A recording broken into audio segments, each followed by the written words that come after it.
friends, welcome to my channel. I am going to read an opinion in the Hindu newspaper. GST 2.0 could undermine dietary health.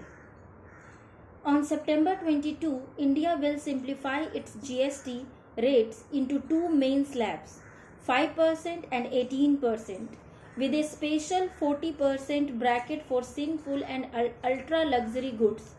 Many everyday foods get cheaper. For example, pizza bread will drop from 5% to 0, and a long list of sugar-based products including sugar-boiled confectionery, chocolates, jams, fruit jellies will move from 12 to 18% to 5%. Aerated and other sugar-based drinks, by contrast, will move to 40%. While policymakers have framed GST 2.0 as being more rational, a public health lens suggests affordability gains could bypass the goal of healthier consumption.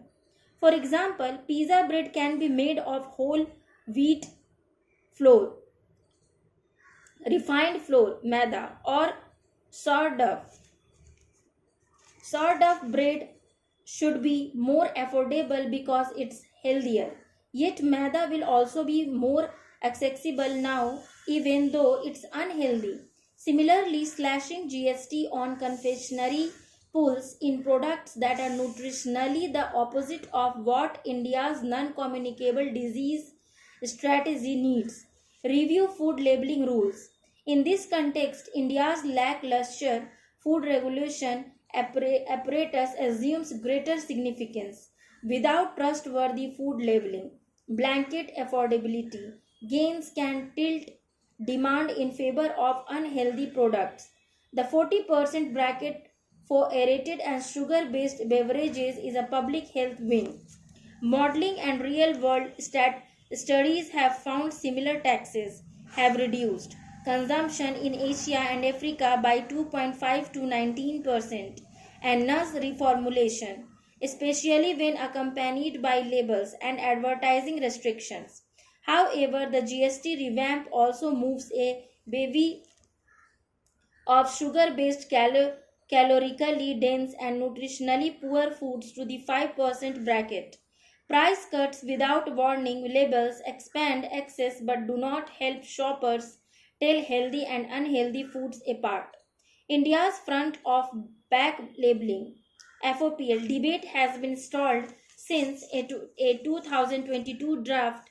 In July this year, the Supreme Court gave the Food Safety and Standards Authority of India, that is FSSAI, 3 months to finalize recommendations and indicated a preference for warning labels over health star ratings. In August, the regulator convened a key meeting on labeling. A public health consensus published earlier this month also called for warning labels. The use of WHO SEARO or ICMR-NIN thresholds and a science-led process insulated from industry capture. These thresholds are cut-offs that determine which products must carry a warning label and thus prevent noisy over-labeling. To this end, India needs thresholds that are category-specific, per quantity, and sugar-sensitive. A 10 gram per 100 grams sugar limit means different things in beverages, which are consumed in larger volumes versus solid snacks. WHO SEARO's nutrient profile model (NPM) addresses this by applying category-based limits for total added sugars, sodium, fats, and saturated fats and flax by non-nutritive sweetener use. Per quantity is required to avoid per serving warnings, which allow manufacturers to shrink serving sizes to evade warning thresholds. Per 100 gram or 100 ml is more comparable on the shelf and global FOPL norm.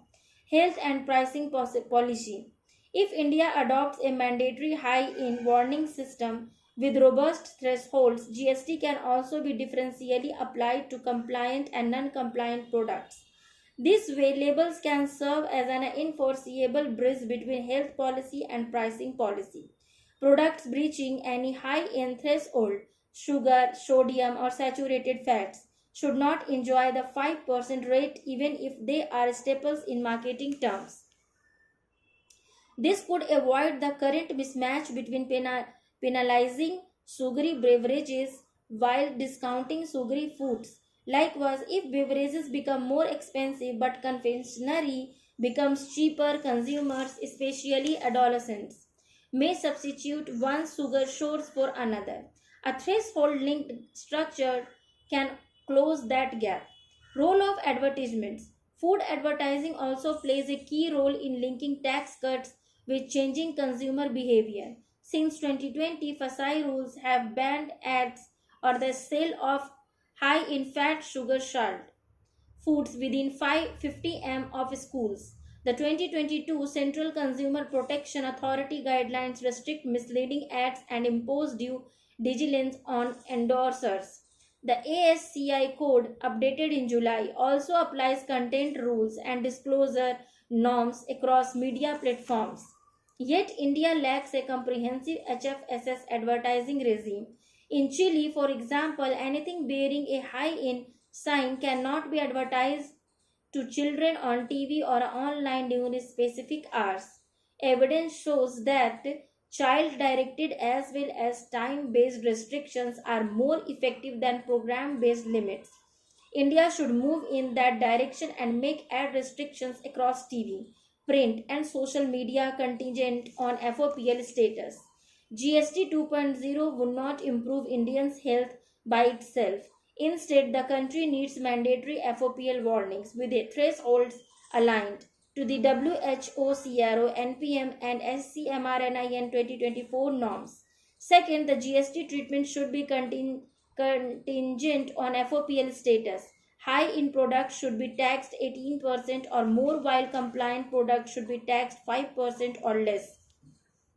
Third, the rate cuts should not discount confectionery and desserts while also hiking drinks. Fourth, if a product carries any high in warning, it cannot be advertised to children, cannot be advertised during peak child viewing hours, and should have restricted placement options on media platforms. Finally, the government should redirect sin tax revenues to NCD prevention, labeling, enforcement, and monitoring reformulation practices. Thank you for listening.